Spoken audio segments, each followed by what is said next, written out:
What advice do you have for seafarers regarding financial literacy and seeking professional guidance to enhance their retirement planning? Okay. So us as financial coaches, Yes.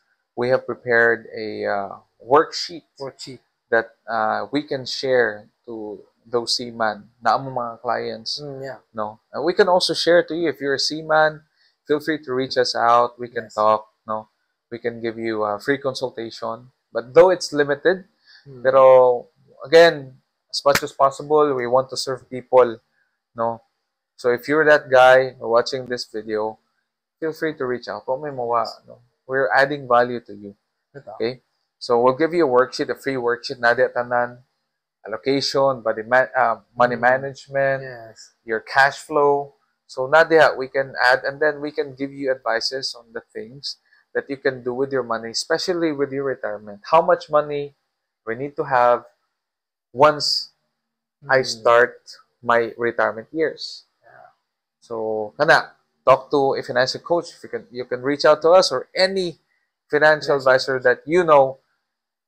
Number one, that you trust, okay, Yes. and is an expert, Yeah. okay, of this field. All right. So, yeah. So, yeah, kada po, just wanted to add lang po, no, kada sa when it comes to financial management, Yep. itong financial worksheet that we talk about, yeah, we can, especially katong mga OFW, mga seafarers, no, nas gawas, you can do it virtual, no? Yes. If naay mong spouse or your wife, much better na siya. Much better. Eh, para ma-share ang worksheet, nasa Naamon idea, duha. okay, ikay manage yung finances. No, it's a teamwork. Correct. Before we wrap this episode up, no, nato story about a dad, no, nga niuli gikan sa kuan nagsampa, unay term sampa. So gipangutan na siya sa iyang anak na babae nga pa. Dagko ba nang kayong bawd dito sa kuan dagat? Ana iyang papa, dagko kay grabe. Unsa man kadak-a pa? Lapas ka ng building, taas kayo. Nya pa, makamadlok. Ano yung papa? Dahil, ang akong gugma ninyo, mas dako pa ng bahod. Grabe, no? Oo, grabe iyahang kuan ba. Maratag makaingon ka.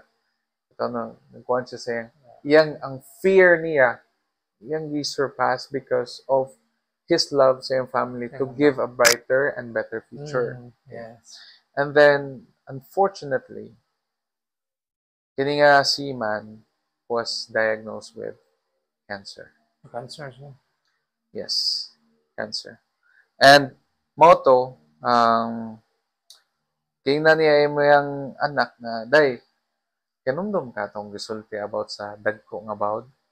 Pero ako siyang nisupol ko sa bawd kay tungod nagkuan ko ninyo, nagtan-aw ko sa maayong paglantaw para ugma.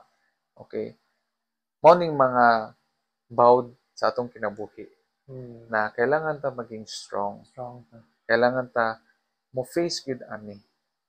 And then, obviously, since he is a believer of life insurance, he was able to get a life insurance. But yes, and unfortunately, he died.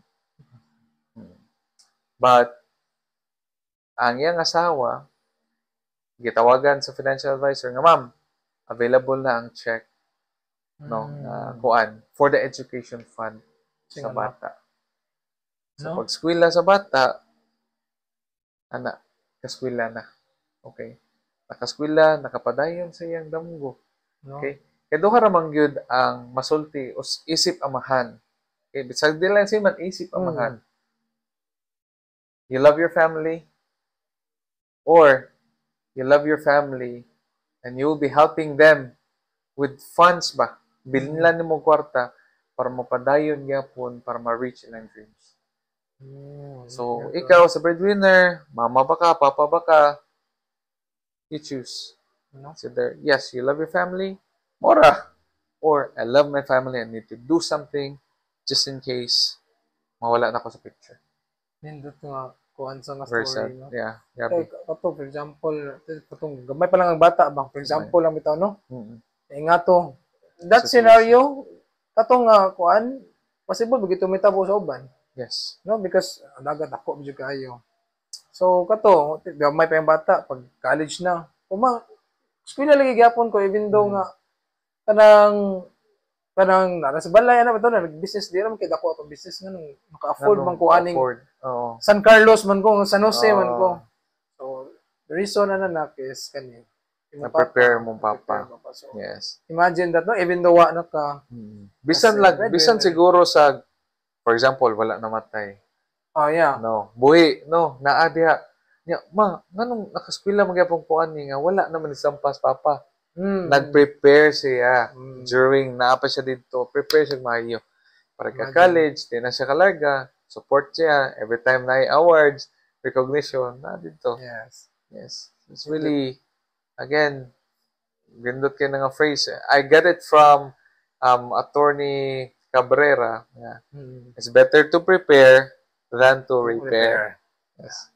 So, yeah, that's it for our episode today. And hope for the seafarers, we salute all of you. Sir. Yeah, and then if you have any questions or want to suggest a topic, just comment down below. Then we'll go ahead and deliver it to you. Yes, if of we course. can. Definitely. So, thank you for watching, guys. Watching our episode. Bye-bye.